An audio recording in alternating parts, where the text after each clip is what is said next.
Hello दोस्तों, स्वागत है आपका हमारे यूट्यूब चैनल कॉमिक फ़ैन पर। चलिए दोस्तों शुरू करते हैं नागराज, सुपर कमांडो ध्रुव और फाइटर टोड्स की कॉमिक्स गहरी चाल का दूसरा भाग, लेवल 0। संजय गुप्ता पेश करते हैं लेवल 0। राज कॉमिक्स है मेरा जुनून। पिछले अंक गहरी चाल में आपने पढ़ा किस तरह नागराज और सुपर कमांडो ध्रुव का पुराना दुश्मन ग्रीन मांबा स्वर्ण नगरी के एक गद्दार वैज्ञानिक जेलर भद्रक की मदद से स्वर्ण नगरी की अवैध कारागार से आज़ाद हो जाता है और धनंजय सहित पूरे स्वर्ण नगरी को बेहोशी के गर्त में धकेल कर वहाँ पर अपना कब्जा कर लेता है। परंतु फाइटर टोड्स की निर्मात्री शिल्पात्री वहाँ से फरार हो जाती है। टोड्स इमोशनल मूवी दीवार देखकर इमोशनल हो जाते हैं और टोडदेव से अपने लिए एक माँ मांगते हैं। इतने में आयाम द्वार खुलता है और नागराज और ध्रुव से मदद मांगने जा रही शिल्पात्री का बेहोश जिस्म बाहर आ गिरता है। टोड शिल्पात्री को अपनी माँ समझ लेते हैं। अब आगे पढ़े। ओह, मैं कहाँ हूँ? बेहोश होने के बाद आयामी द्वार से मेरा नियंत्रण हट गया था। नागराज और ध्रुव तक पहुँचने से पहले ही मैं बीच में ही कहीं आ गिरी और न जाने इस वक्त मैं कहाँ पर हूँ। मम्मी, मम्मी, मम्मी, मम्मी को होश आ गया। नहीं नहीं, मोम सोकर जाग गई। माँ, तू जाग गई माँ। माते, हम तेरे लाल नहीं नहीं हरे पीले।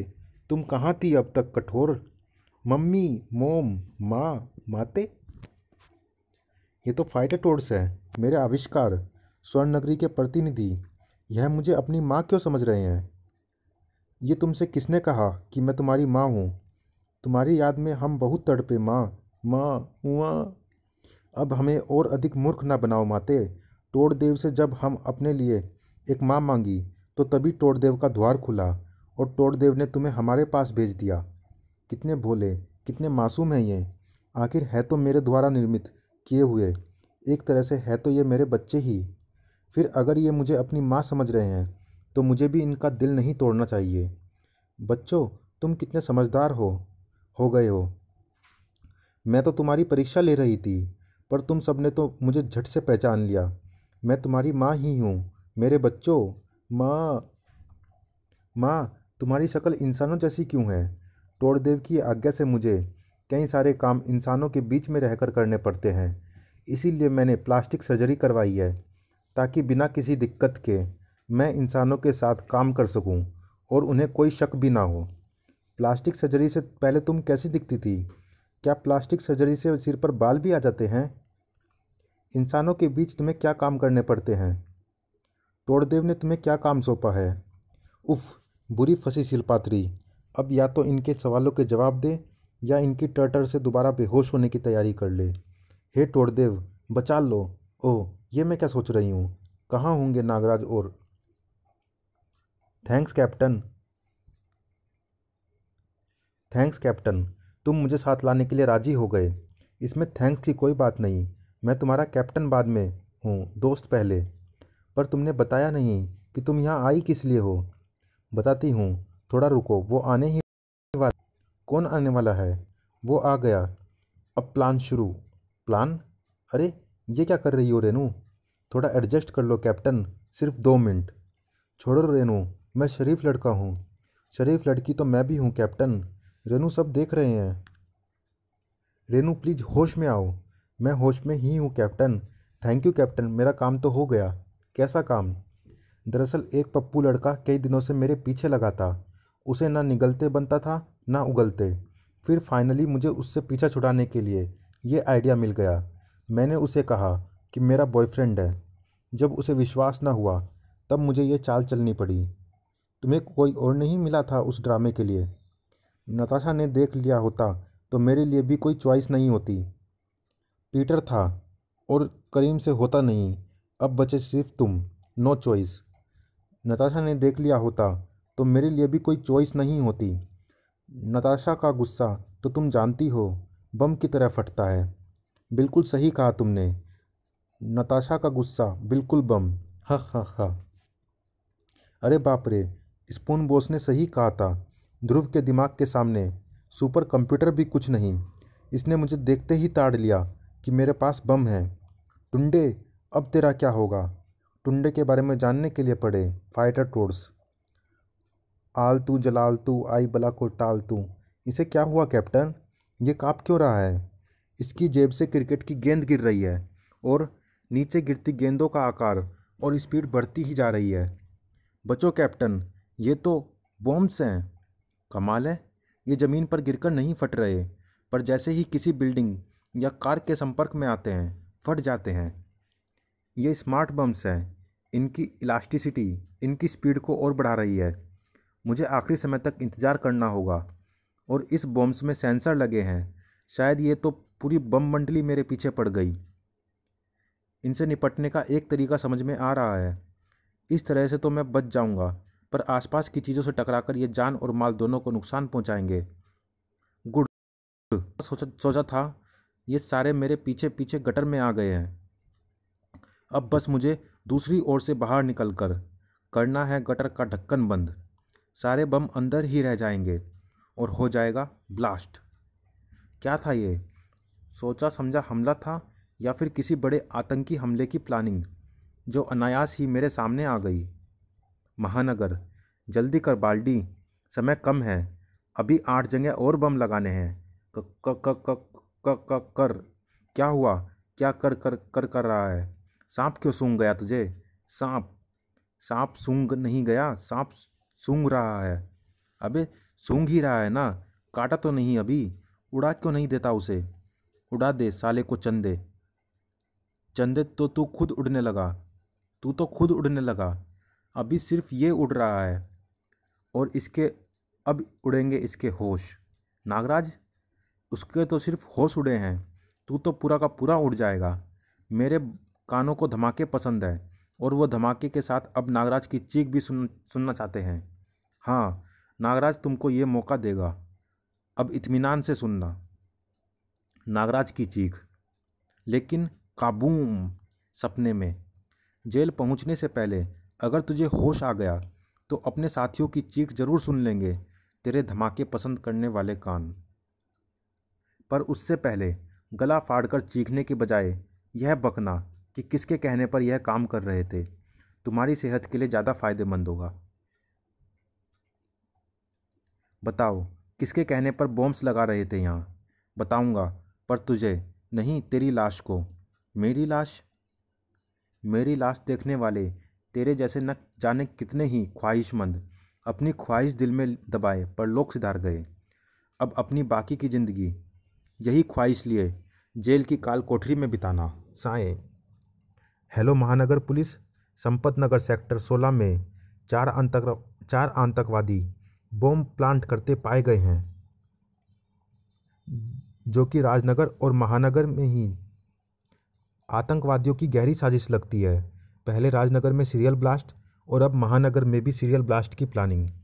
गहरी ही नहीं, बहुत बड़ी साजिश है, जो कि राजनगर और महानगर में ही जाकर नहीं रुकने वाली है, बल्कि इनकी योजना भारत के कोने कोने को हिलाकर रख देने की है।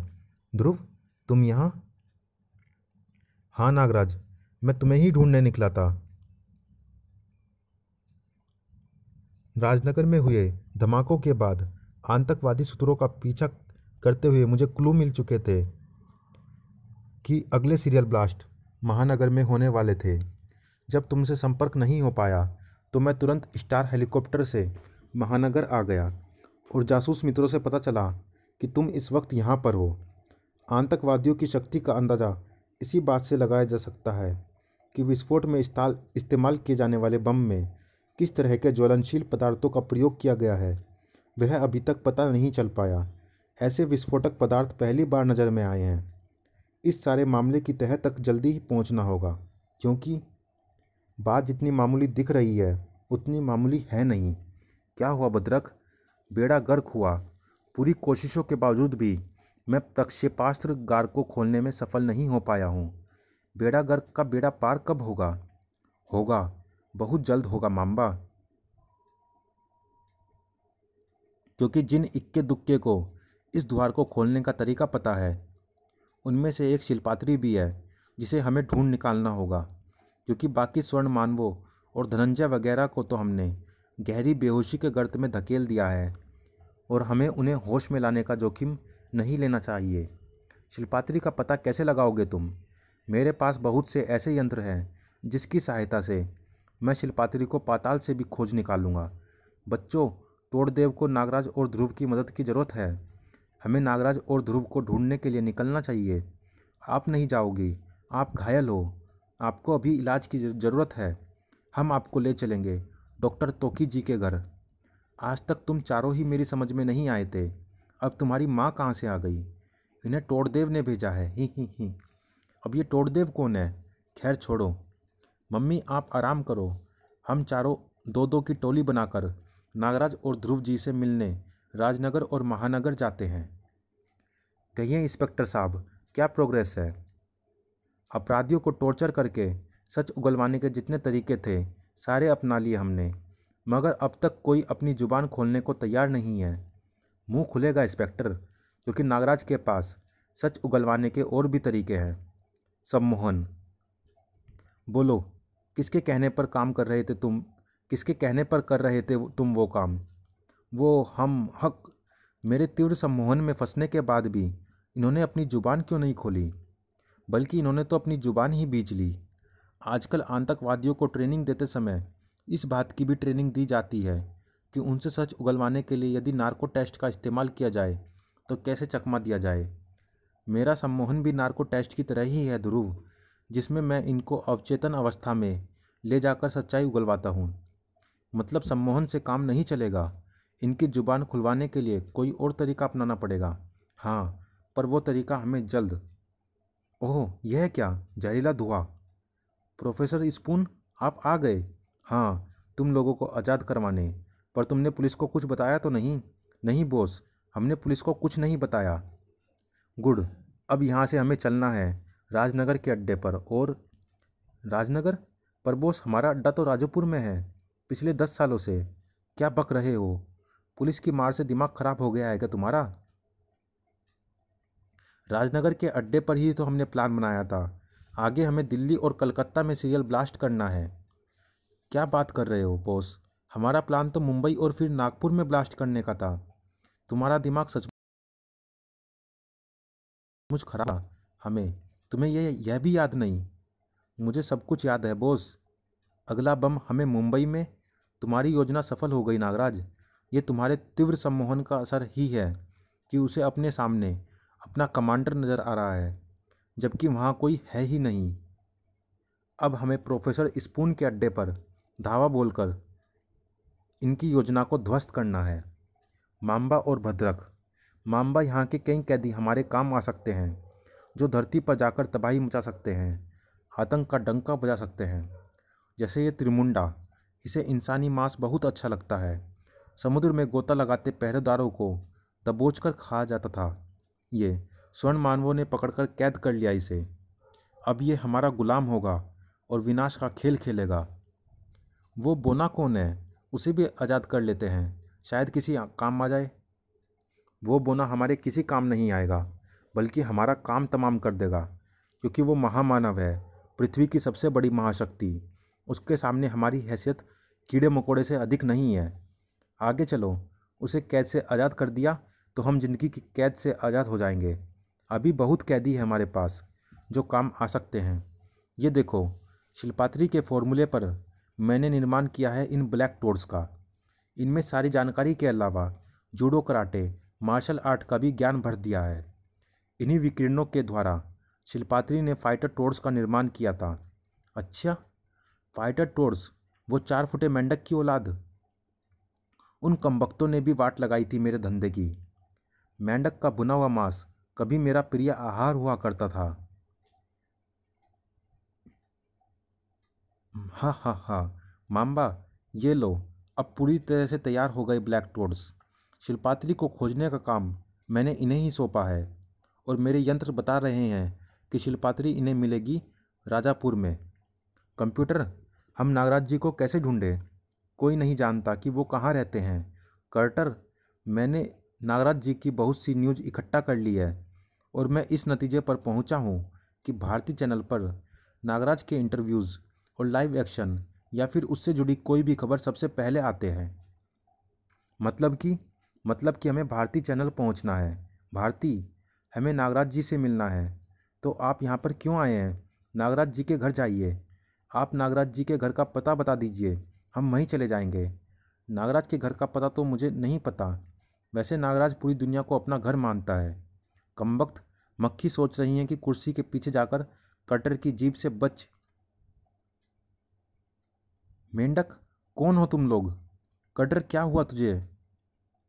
मरवा दिया कटर के बच्चे ने। इसे कुछ नहीं हुआ, बस बिना इजाज़त के केबिन की चीज़ों से छेड़छाड़ करने पर सिक्योरिटी सिस्टम ऑन हो गया और करंट का तेज झटका लगा है इसके। अब तुम भी अपने सिर से हैट हटाओ और चुपचाप बताओ, नागराज को क्यों ढूंढ रहे थे? कौन हो तुम? क्या हुआ मैम? गार्ड, पकड़ो उन्हें। चल कर्टर। ई मेंढक के भूत। कंप्यूटर, वो नागराज जी का पता। चुप कर भुक्कड़ कहीं के। तेरी चटोरी जीभ हमेशा बेड़ा गर्क करवाती है हमारा। अब नागराज जी को कहीं और ढूंढना होगा। राज, टेबल से उतर आओ। वो गए। गए? ये नागराज जाने कैसे कैसे डरावने खलनायकों से पंगा लेता रहता है और परिणाम भोली भाली जनता को भुगतना पड़ता है। मैं तो अपने केबिन से बाहर ही ना निकलूं। भूत पिशाच निकट नहीं आवे, महावीर जब कथा सुनावे। ही। दोहरे चरित्र का ऐसा ज़बरदस्त परफॉर्मेंस दिया है कि टीवी मैगवायर ने भी स्पाइडरमैन और पीटर पार्कर के रोल में नहीं दिया होगा। श्वेता, नताशा। हे नताशा, भैया के लिए जीन्स टी शर्ट लेने का कोई फ़ायदा है भी? वो भाई साहब तो 24 में से 18 घंटे उस पीली नीली यूनिफॉर्म में ही पाए जाएंगे और बाकी बचे 6 घंटे वो नाइट सूट पहनकर नींद फरमाएंगे। और तुम भी नींद में, सपने में ही उन्हें जीन्स टी शर्ट में पोज बनाते हुए देखना। तुम अपनी सूट पहनकर नींद फरमाएंगे। तुम अपनी। हाय श्वेता, ई अनुराग, मर गए नताशा। अब कमबख्त आते ही लस्सी पिलाने को कहेगा और पैसे भी हमें ही देने पड़ेंगे। तुम अंदर से रख लो, मैं उसे टरका के आती हूँ। ओके। कंप्यूटर ने बताया था कि सुपर कमांडो ध्रुव जी हमें कमांडो हेडक्वार्टर में मिल सकते हैं। हे अनुराग, तुम्हें तो आज कल्पना के साथ होना चाहिए था। तुम यहाँ क्या कर रहे हो? आज उसके घर पर बर्थडे पार्टी है ना? ओके श्वेता, फिर कल मिलते हैं। हाँ, तुम मंडे को घर पर फुर्सत से। तब तक मैं वापस इंग्लैंड चली जाऊंगी। ब्लैक टॉर्च ने बैंक लूटा। सामने ही कमांडो हेडक्वार्टर में सुपर कमांडो ध्रुव जी से मिलना है। साहब जी, इधर रहता नहीं, जाता है आता है। किधर से आता है, किधर को जाता है, मालूम नहीं साहब। फिर किससे पता चलेगा? करीम साहब जी, दो साहब ध्रुव साहब से मिलने को आया है। साहब किधर गया पूछता है। उन्हें अंदर भेज दो बहादुर, चेक करके। करीम साहब अंदर बुलाया आपको। ये क्या हथियार रखता है? शक्ल देखनी पड़ेगी, आतंकवादी तो नहीं। ई पशुपतिनाथ, मेंढक। चलिए दोस्तों, इस भाग में इतना ही। जारी है ये रोमांचक कॉमिक्स अगले भी भाग में। तब तक के लिए धन्यवाद।